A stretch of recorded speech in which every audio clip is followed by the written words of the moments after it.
Morning. My name is Mariam. Today topic of discussion is mathematics class 9. तो आज हमने पढ़ना है क्लास 9 की मैथमेटिक्स। उसमें हम इसमें डिस्कशन करेंगे आज चैप्टर नंबर 1। चैप्टर नंबर 1 का नेम है मैट्रिक्स एंड डिटर्मिनेंट्स। उसमें आउटलाइंस में मैंने आपको सारे टॉपिक्स ये दिखा दिए। इंट्रोडक्शन ऑफ टू मैथमेटिक्स है, टाइप्स ऑफ मैथमेटिक्स है, addition and subtraction of matrix है, मल्टीप्लिकेशन है, मल्टीप्लिकेटिव इन्वर्स है, solution of simultaneous linear equations हैं। ठीक है, तो फर्स्ट जो आज हमने अपना टॉपिक स्टार्ट करना है वो है introduction to matrices.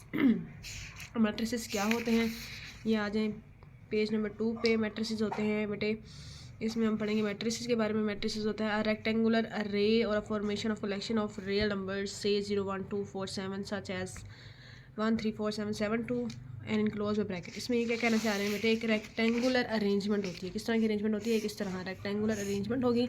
Rectangular arrangement का मतलब क्या होगा, जिसमें हमारे पास दो साइड्स बराबर होंगी, या तो लेंथ बराबर होंगी या तो वेथ बराबर होंगी। ठीक है, उसके अलावा अब उसमें जो कलेक्शन हमने रखनी है वो कलेक्शन रखनी है हमने रियल नंबर से। रियल लाइन का आपको पता है उसमें 0 1 2 3 इस सब जाएंगे, तो -1 -2 -3। ठीक है, so on.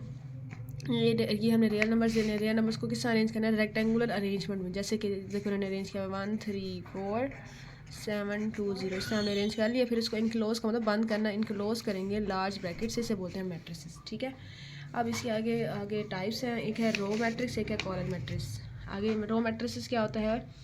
In a matrix a the entries presented in a horizontal way are called the rows. ठीक है, अब वो देखें इधर आइए, हमारे पास होता है कार्टेशियन प्लेन। कार्टेशियन प्लेन में ना हमारे पास जो एंट्रीज किस तरह रिप्रेजेंट हो रही होती हैं, ये हमारे पास एक्स एक्सिस है, ये नेगेटिव एक्स एक्सिस और ये वाई, और बेटे ये नेगेटिव वाई। ठीक है, और जो एंट्रीज किस तरह रिप्रेजेंट हो रही होंगी? हॉरिजॉन्टल वे में। एक्स एक्सिस में जो एंट्रीज होती है ना वो किस तरह रिप्रेजेंट होती हैं? हॉरिजॉन्टल में। तो जो एंट्रीज किस तरह रिप्रेजेंट होंगी? हॉरिजॉन्टल वे में रिप्रेजेंट होंगी ना, ये है हॉरिजॉन्टल। ठीक है, उन्हें हम बोलते हैं रोज। ठीक है, और जो एंट्रीज किस तरह रिप्रेजेंट होंगी? वर्टिकल वे में, मतलब इस तरह स्ट्रेट। ठीक है, इस तरह स्ट्रेट जो रिप्रेजेंट होंगी उन्हें क्या कहेंगे हम? कॉलम। जो एंट्रीज किस तरह रिप्रेजेंट होंगी? वर्टिकल वे में रिप्रेजेंट होंगी ना, उन्हें हम बोलेंगे कॉलम्स। ठीक है, जैसे फॉर एग्जांपल जैसे इन्होंने मैट्रिक्स ए दिया हुआ है। मैट्रिक्स ए क्या है? 1 2 0 3 5 4 2 1 -1। ठीक है बेटे, अब इसमें जो एंट्रीज मैंने आपको बोला जो हॉरिजॉन्टल में होंगी वो कहलाएंगी रोज। अब इसमें कितनी रोज है? 1 2 और बेटे ये 3। तो ये first row R1, second row R2, third row बेटे R3। ठीक है, तो इसमें बस डेफिनेशन में यही कहा हुआ कि जो एंट्रीज हॉरिजॉन्टल वे में रिप्रेजेंट होंगी वो कहलाएंगी रोज।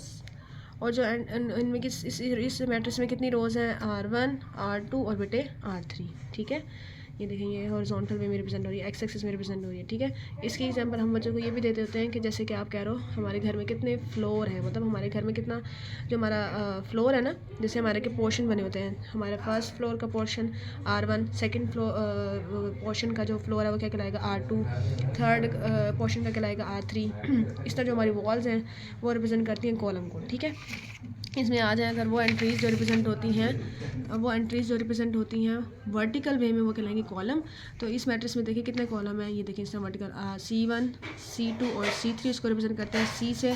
और कॉलम कितने हैं इसमें? C1 C2 और बेटे C3। ठीक है, तो इसी को ही मैं अगर आपको बता दूँ इसी एग्जाम्पल के थ्रू, तो इसमें कितने जो एंट्रीज किससे रिप्रेजेंट हो रही हैं? वर्टिकल वे में रिप्रेजेंट हो रही हैं, वो क्या कहलाती हैं? कॉलम कहलाती है। इसमें कितने कॉलम है? C1 C2 और C3। ठीक हो गया। अब बेटे अब हमने पढ़ना है order of a matrix. Order of a matrix देखिए इसमें क्या होता है कि जितनी नंबर ऑफ़ रोज़ और कॉलम्स होंगे ना मैट्रिक्स में वो उसका ऑर्डर स्पेसिफाई करेंगी। जैसे कि मैट्रिक्स एम में वो कहते हैं जो रोज़ है ना उनको आपने रिप्रेजेंट करना है R1 R2 तो हैं, लेकिन जो रोज़ हैं ना टोटल नंबर ऑफ़ रोज़ वो क्या कहलाएंगी? Small M. और जो नंबर ऑफ़ कॉलम है वो क्या कहलाएंगे? Small M. ठीक है, वही कह रहे हैं कि matrix M has M rows और एन कॉलम्स। तो नंबर ऑफ़ जो रोज़ हैं वो कितनी है? इसमें m है, और नंबर ऑफ़ कॉलम कितने? n है। ठीक है, तो उसका ऑर्डर किस तरह स्पेसिफाई करते हैं हम? m/n से। तो फॉर एग्जांपल देखें यही वाला ए मैट्रिक्स ही लिया हुआ है, इसमें कितनी रोज़ थी? R1 R2 R3। ठीक है, नंबर ऑफ़ रोज़ कितनी है? 3 है ना, तो उसको रिप्रेजेंट करना है आपने स्मॉल m से। कितनी रोज़ हैं? 3। नंबर ऑफ़ कॉलम कितने हैं? C1 C2 C3, और उनको किससे रिप्रेजेंट करना है? n से। ठीक है, और वो भी कितने हैं? 3। तो इसका ऑर्डर क्या स्पेसिफाई करते हैं हम? m/n। तो ऑर्डर क्या बन जाएगा बेटे? 3/3। ठीक हो गया। अब इसी एग्जांपल ना मैं आपको एक्सरसाइज से करवा देती हूँ। ठीक है, इसी एग्जांपल देखें, जैसे कि इसमें एक्सरसाइज 1.1 में देखें, इसमें कह रहे हैं कि फाइंड करें order of the following matrix. For example मैं मैट्रिक्स ई ले लेती हूँ। कौन सा मैट्रिक्स ले लेते हैं? ई मैट्रिक्स ले लेते हैं, ठीक है। इसका ऑर्डर बता देते हैं आपको, ठीक है। ई इज इक्वल टू है हमारे पास ए डी बी, इधर देखो ई सी और एफ, ठीक है।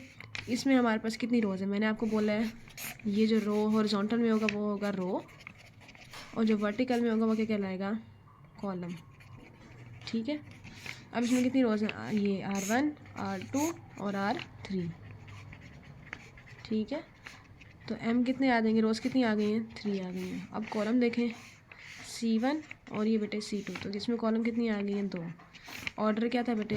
M/n 3/2, ठीक है बेटे। तो ये हमारे पास कितना ऑर्डर बन गया? हमारे पास 3/2 ऑर्डर हमारे पास बन गया, ठीक है। इसको अगर आप स्टेप बाय स्टेप करेंगे ना तो बहुत आपके लिए आसानी रहेगा, वरना बच्चे डायरेक्ट भी करते हैं। अगर आप डायरेक्ट भी करना चाहें तो वो भी कर सकते हैं, लेकिन पहले आपको कंसेप्ट का पता होना चाहिए, ठीक है। तो मैंने इसमें सारा कंसेप्ट आपको बता दिया है। जो एंट्रीज रिप्रेजेंट होंगी हॉरिजॉन्टल में वो कहलाएंगी रोज़। इसमें 3 रोज़ थी तो हमने M से रिप्रेजेंट कर दी, वो कितनी है? 3। जो वर्टिकल से रिप्रेजेंट होंगी वो होंगी कॉलम, और इसमें कॉलम थे 2 और उसको रिप्रेजेंट करेंगे n से, वो कितनी है? 2। तो ऑर्डर क्या होता है? M/n, तो ये कितना आएगा? 3/2। ये इस तरह करके अगर आप इस तरह करेंगे तो कभी भी आपको क्वेश्चन गलत नहीं होगा, ठीक है। और इसके अलावा इक्वल मैट्रिसेस हमने पढ़ना है। इक्वल मैट्रिसेस बेटे क्या होता है? इसमें हमें 2 मैट्रिसेस दिए जाते हैं, जैसे कि मैट्रिक्स ए और मैट्रिक्स बी। देखिए मैट्रिक्स 2 मैट्रिसेस दिए हैं। अब ए जो है ना बी के इक्वल तब होगा जब दोनों के ऑर्डर बराबर होंगे। मतलब इसी को ही कर लेते हैं इसी को करके देख लेते हैं। ए इज इक्वल टू है हमारे पास 1 3 -4 2, और बी हमारे पास है 1 2 + 1 -4 4 -2, ठीक है। ये तब बराबर होगा जब हमारे पास देखें इसमें उनके ऑर्डर्स बराबर होंगे, जब इनमें आपस में इनके क्या होंगे? ऑर्डर्स बराबर होंगे। ऑर्डर कब बराबर होंगे? देखें सबसे पहले तो इसको आप सॉल्व करना बी को। 2 + 1 3 4 -2 2, ठीक है। अब देखें ए और बी की क्या होना चाहिए? मैंने आपको बताया ऑर्डर बराबर होने चाहिए। तो इसमें देखें इसका ऑर्डर देखें, इसमें इसका ऑर्डर क्या है बेटे? ये रोज़ हॉरिजॉन्टल रिप्रेजेंट कर रही हैं R1 R2। इसमें रोज़ कितनी है इसकी? M = 2 है, और कॉलम कितने हैं? C1 और ये C2। तो इसमें इसकी कॉलम कितनी है बेटे? 2। इसका ऑर्डर बन गया M/n, ठीक है। तो ऑर्डर क्या बन गया? 2/2। इसमें देखें इसमें रिप्रेजेंट हो रही हैं ये रोज़, और वर्टिकल रिप्रेजेंट कर रही हैं कॉलम को। तो नंबर ऑफ रोज़ कितनी है? 2, और कॉलम कितने बेटे? 2। तो इसका और भी ऑर्डर क्या बन गया? 2/2, ठीक है। इसका ऑर्डर बन गया 2/2। तो हमें पता चल गया कि ऑर्डर ऑफ ए किसके बराबर आ गया? Order of B. हमारी फर्स्ट कंडीशन प्रूव हो गई। Order of A is equal to order of B, ठीक है। ये प्रूव हो गया। इसके करने के बाद हमने कहना है कि करस्पॉन्डिंग एंट्रीज़। अब करस्पॉन्डिंग एंट्रीज़ का मतलब ये है कि इसकी फ़र्स्ट एंट्री ना इसके इक्वल होनी चाहिए। तो 1 = 1 है, हाँ जी है। सेकंड = 2 है, हाँ जी। 3 = 3 है, हाँ जी है। थर्ड पे आए -4 = -4 है, हाँ जी है। 2 = 2 है, हाँ जी है। तो देख लें 1 = 1। वैसे सिर्फ देखना होता है, मैं सिर्फ लिख के बता दूँ ताकि आपको समझ आ जाए। सेकंड वाली सेकंड के इक्वल है, हाँ जी है। थर्ड वाली थर्ड के इक्वल है, हाँ जी है। 2 = 2, हाँ जी है। 4 के इक्वल है, ठीक है। तो कोरस्पॉन्डिंग एंट्रीज भी क्या हो गई हैं? बराबर हैं। तो 2 कंडीशन प्रूव हो गई कि एक तो ऑर्डर बराबर है और कोरस्पॉन्डिंग एंट्रीज भी बराबर हैं। तो ए जो है वो बी के इक्वल हो जाएगा। अब इधर आए एग्जाम्पल नंबर 2 पे है ना। इसमें देखें इसमें कितने नंबर ऑफ रोज़ हैं? 2। कॉलम में कितने? 2। तो ऑर्डर इसका क्या बन गया? 2/2, ठीक है। इसका ऑर्डर 2/2 बन गया। अब इसका निकालें M का। इसमें भी रोज़ कितनी है? 2। M = 2 आ गया। कॉलम कितने हैं? 2। तो इसका भी ऑर्डर क्या गया? 2। ऑर्डर तो बराबर है, इसमें नंबर ऑफ रोज़ और नंबर ऑफ कॉलम दोनों के बराबर हैं, ठीक है। इसका L का ऑर्डर और M का ऑर्डर दोनों का बराबर है। लेकिन इसमें देखिए करस्पॉन्डिंग एंट्रीज देखें। फर्स्ट वाली फर्स्ट की इक्वल है। 2 = 2 है, हाँ जी है। 3 = 3 है, हाँ जी है। -1 = -1 है, हाँ जी है। फोर्थ वाली देखें 2 = -2 है। 2 कभी भी -2 के इक्वल नहीं होता, इसलिए जो है ना ये कंडीशन प्रूव नहीं हो रही, क्योंकि लास्ट वाली वैल्यू जो है ना 2 = 2 होना चाहिए था, -2 है, इसलिए फिर इक्वल मैट्रिसेस भी ये नहीं है, इसलिए L is not equal to M आ रहा है। ठीक है, करस्पॉन्डिंग एंट्रीज इक्वल नहीं है, इसलिए ये क्या हो रहा है, क्या कह रहे हैं इसको हम कि ये हमारे पास इक्वल मैट्रिसेस भी नहीं है। देखिए इसी एग्जांपल करते हैं अब हम। पूछने में चलो फॉलोइंग मैट्रिसेस आर इक्वल, बताना है आपने कौन सी एंट्रीज किस इक्वल है। तो इसमें देखें, इसमें एक ही रो है, एक ही कॉलम है, इसका ऑर्डर क्या है 1 by 1, तो ढूंढे इस जैसा। जैसे देखें सी, देखें इसमें क्या है, ए का ऑर्डर क्या है 3 है ना, तो इसमें सी वाला देखें, सी वाला क्या है 5 - 2, इसको 5 - 2 करें, आंसर क्या आएगा 3। तो ए का ऑर्डर भी 1 by 1, देखें एक ही रो एक ही कॉलम 1 by 1, ठीक है, डट करें। तो इसका भी देखें ऑर्डर क्या है 1 by 1, एक ही रो एक ही कॉलम, ठीक है, तो इसका भी ऑर्डर क्या बनेगा 1 by 1। तो ए इज इक्वल टू सी है, हाँ जी है, तो क्योंकि इनका ऑर्डर भी बराबर है। करस्पॉन्डिंग एंट्रीज देखें, इसकी भी 3 है, इसकी भी 3 है, तो क्या होगा ए किसके बराबर होगा, सी के बराबर होगा। और देखिए 3 और 5 है ना, और ढूंढें, ये 5 और 3 ले लेते हैं। बी है हमारे पास 3 5, डी हमारे पास है 5 3, और हमारे पास है आई हमारे पास है 3 और 3 + 2, ठीक है। बी हमारे पास क्या था 3 5, डी क्या था हमारे पास 5 3, आई क्या था हमारे पास 3 और 3 + 2 5। अब तो फर्स्ट कंडीशन पहले यही से, ऑर्डर को तो पहले बाद में देखेंगे, पहले इसमें एंट्रीज़ को देख लेना। फर्स्ट एंट्री 3 होनी चाहिए, तो इसकी क्या है 5, इसकी 3 है, चलो इसको रहने दो, ये वाली यहीं से कैंसिल होगी कि है ही नहीं, डी तो है ही नहीं। कौन कौन सी आएगी, बी और आई आएगी, 3 और 5, 3 और 5। ऑर्डर इसका क्या है, एक रो है और 2 कॉलम है, तो m = 1 और n = 2 है, तो ऑर्डर क्या बनेगा m by n 1 by 2। इसका ऑर्डर देखें, इसका R1, ये C1 C2, एक रो 2 कॉलम में, ठीक है। तो m = दोबारा 1 और n = क्या आएगा हमारे पास 2 आ जाएगा। ऑर्डर क्या बनेगा m by n 1 by 2, ठीक हो गया।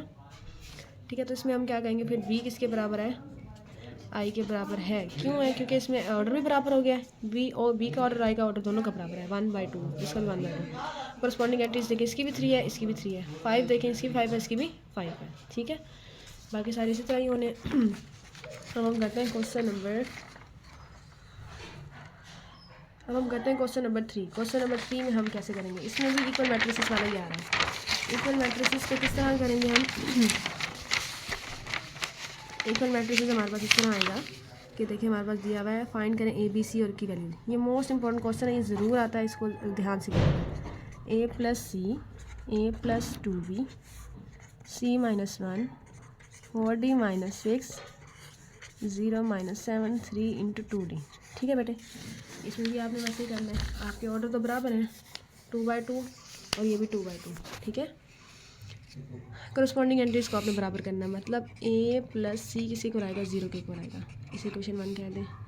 सेकंड वाले सेकंड के इक्वल करें, a + 2b = -7, इसे क्वेश्चन नंबर 2 कह दें। थर्ड वाले थर्ड के इक्वल करें, c - 1 = 3, ये थर्ड इक्वेशन आ जाएगी। फोर्थ वाली फोर्थ के इक्वल करें, 4d - 6 = 2d, ये क्वेश्चन नंबर 4 आ गई, ठीक है। अब हमने इसमें से कौन सी लेनी है, इसमें ना हमें जस्ट ए बी सी की वैल्यू चाहिए, तो वैल्यूज़ अगर हम बाकी क्वेश्चन को सॉल्व करें तो वैल्यूज़ नहीं आती, सिर्फ हम इसमें करेंगे पहले, सबसे पहले क्वेश्चन नंबर 3 को, ठीक है। तो हमारे पास एक न्यूमेरिकल वैल्यू आ जाएगी, ठीक है ना, मतलब एक आंसर आ जाएगा सी का, जैसे c - 1 = 3 है ना, ये -1 है ना, इक्वल टू तो जाके क्या हो जाएगा बेटे, +1 हो जाएगा, ठीक है। 3 + 1 क्या आ जाएगा 4, तो c = क्या आ गया हमारे पास 4। अब इस c को अगर फॉर एग्जाम्पल मैं पुट कर दूँ क्वेश्चन नंबर 1 में, तो मेरे पास किसकी वैल्यू आ जाएगी, ए की वैल्यू आ जाएगी, ठीक है। तो ये मेरे पास आ जाएगा a + c = 0, a + c = 0। तो c क्या था 4 था, पुट करेंगे c की जगह 4, ये +4 है, इक्वल टू जब सब लेके जाएंगे तो क्या हो जाएगा -4 हो जाएगा, ठीक है। तो -4 आ जाएगा a की वैल्यू। a की वैल्यू को अगर मैं इक्वेशन नंबर 2 में पुट करूँ तो b की वैल्यू आ जाएगी, ठीक है। a + 2b = -7, ठीक है। पुट इन इक्वेशन 1 था, ये आएगा पुट इन इक्वेशन, a की वैल्यू को पुट करोगे 2 में, तो ए की वैल्यू क्या थी -4 + 2b = -7। ये माइनस है इक्वल टू के तो जाके क्या हो जाएगा +7 में से 4 माइनस करोगे क्या आएगा -3। नेगेटिव के साथ बड़ी वैल्यू है ना, जो वैल्यू के साथ नेगेटिव साइन है ना, बड़ी वैल्यू का साइन आएगा तो वो नेगेटिव है। यहाँ पे 2 मल्टीप्लाई आ रहा है, वहाँ जाके डिवाइड, तो इसको कैलकुलेटर पे सॉल्व करोगे तो 1.5 आ जाएगा। ठीक है। अब फ्रॉम इक्वेशन 4d - 6 = 2d।